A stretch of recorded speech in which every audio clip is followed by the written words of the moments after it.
What's going on, everyone? Today I wanted to do something a little bit different to the car. Now, one of the things that I really love about the 350, the body lines on this are really good. It flows very nicely, and I think that, this car is overall a really good looking car.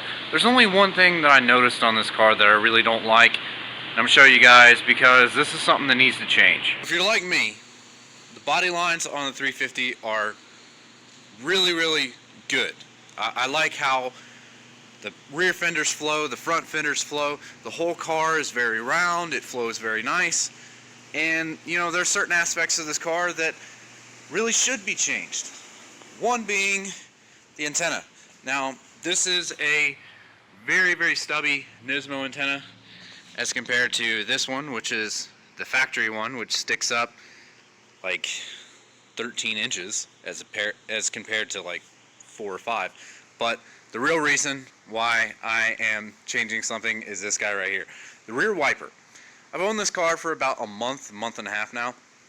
I've used this one time, and honestly, there's no real reason for me to even keep it on the car. So today, the mission is to get this thing changed out. Now, I did find a kit that I will be putting on here today. So this is the Z-Spec Billet Wiper Delete Kit. It's a universal kit, but the reason I went with this one is because, well, for one thing, it says Z-Spec on it, so obviously I was going to get it. Let me open this up and I'll show you what all is in here. So in this kit, you have a few different things. This is the backing plate, and it does say Z-Spec on it. This is the front one. Now, this front plug is very low profile. From what it said, it only sticks up 1.8 millimeters, which is nothing. So you have the nice billet aluminum piece that's anodized black on the back side. You have the center, and this is actually a silicone rubber gasket. So what this does is you have this one that goes on the outside, this one that goes on the inside, these two sandwiched together just like that, and then you have different size bolts depending on what the application is. So this could fit a Honda, this could fit a Subaru, this could fit a Mazda, and in this case it's going on the Nissan. So what we're going to do is, in order to get to that, we need to get this arm off. Now, this is like the easiest part, pulling that off, and then you have a 12 millimeter bolt. I've already tried to take this off, and it has not wanted to budge.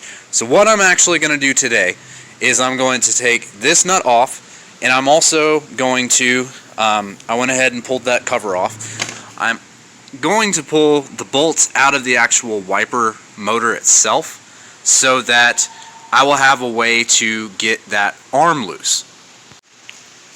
So what I'm going to do is I'm going to take the bolts loose. I'm going to go ahead and unplug the motor itself, take the nut off the top, and I'm going to hold this part steady and take a rubber mallet and actually tap onto that stud, and hopefully I can get that part to actually drop down so that this arm will come off. Because even, I've seen the videos of how to take these off, and I've seen a lot of people where they just rock it back and forth and it comes off, but this thing has been on here for the entire life of this car. It has not moved. So it's very stuck on there. So hopefully this method will work, and hopefully I don't end up denting the crap out of the top of this, because that would not be very good. But I'm gonna get this unbolted, and hopefully I'll get it taken care of. I'm gonna grab us a 12. I got my snap-on sockets. Get our adapter. Go ahead and grab my Milwaukee Impact. See if we can get this nut off of there. Let's put this on here. Easy enough. Unbolt's pretty easy. So now I need to go to the underside to unbolt the motor itself. That's 1, 2, and 3. So that's those. So we got all those loose. So the only thing holding this up now is just the wiper arm itself. So If this plan works, I will be super excited. If not, you know, it was worth a shot. But gonna go ahead, close the hatch back down, grab a mallet and see if I can knock this loose. I'm not gonna be able to record it and do it at the same time because it's just me, but we're gonna try this out, see if it works, and I'll show you what happens afterwards. So surprisingly, that went pretty well. I actually only tapped it a couple times and it came loose. So anyone that's trying to do this, this is a bolt that has splines on it. So if you have a hard time trying to get it off, you need to work the arm back and forth. But this was the original one, so it did not want to come off. But thankfully, if you do have that issue where this is stuck on there, all you have to do is unbolt the motor and go to the top, hold this part with your hand, and with the other hand take like a rubber mallet like this and just tap it, and this will fall. So the motor will fall down. So just make sure you have something to catch it. If you do unplug that, it's going to fall straight down, but thankfully in this instance it didn't for me. So just so this is not dangling around, I'm going to take a couple zip ties and I'm going to zip tie this wire up. Put one here and then one right there so that I don't have this just moving around under here, and that will be taken care of. Next step, I will show you how to put this kit on and how to make sure you don't have any leaks. So once you pull everything apart, you're going to be left with this little guy right here. So this is just your seal for the shaft of the motor. You're going to pull that off, and then like I was saying, this part right here will actually just go over the top of that hole, and that will be what seals it off. Now before you tighten this up, if it has been raining like it has been raining here, you want to make sure you clean the surface off and make sure that your gasket's not wet as well, because it will not seal that way. So what I'm going to do is I'm going to clean this off real quick, just make sure that's clean, and then we'll put everything together and tighten it up, and hopefully we shouldn't have any issues. I'm actually going to test it with water as well. Take a water bottle, just dump some water over it, make sure we don't have any leaks on the bottom. If we possibly do, then I'll go ahead and silicone it, but I don't think we should. So I'm going to go back to this part real quick. As you saw when you originally get this, you get two different size hardware. So depending on the application, that depends on the thickness of what material that you're going through in order to sandwich these together. Thankfully on this, the metal is not very thick. So you can actually just use the focus. Okay. So thankfully on this, you can just use a smaller one if you're doing it on this car. Pretty easy.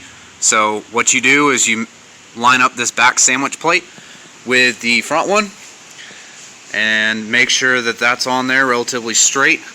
This is not the exact size of the hole, so with it being a universal kit, it will still work and it'll still cover up the hole. The center bore is going to be a little bit different. So you're going to need to tighten this down and make sure that once you tighten it down, you check and make sure you don't have any leaks, which I don't think we should, but I'm going to go ahead and get this tightened down. I'll show you what it looks like afterwards. So we got that part tightened up on there.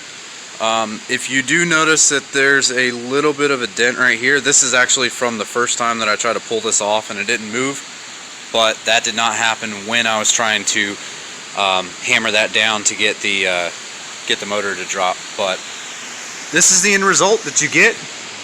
As you can see, it doesn't stick up very high. The next step is to test and make sure that we don't have any leaks with some water.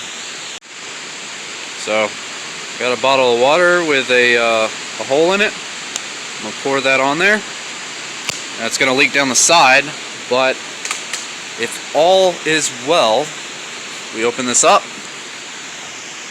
and from what I can tell, we have no water coming through there, so it looks like we're good. So got that panel back on. Go ahead and shut it, and you can see that cleans up the back of this car a lot, because you're not having this big washer arm sticking off of there.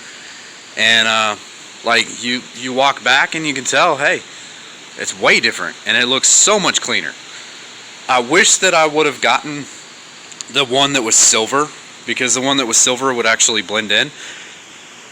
But unfortunately, when I ordered it, they didn't have it in stock. But it is what it is.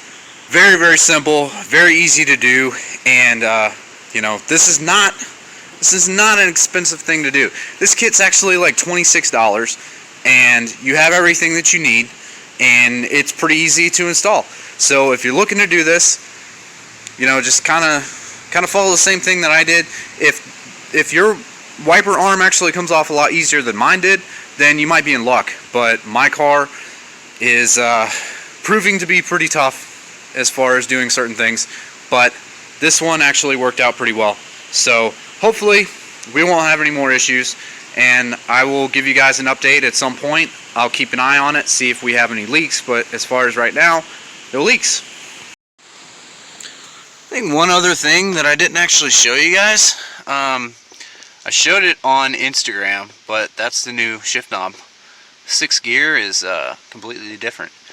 I also put in a radio for the time being, just a loaner Kenwood, but instead of having the factory Bose, I went ahead and ditched that.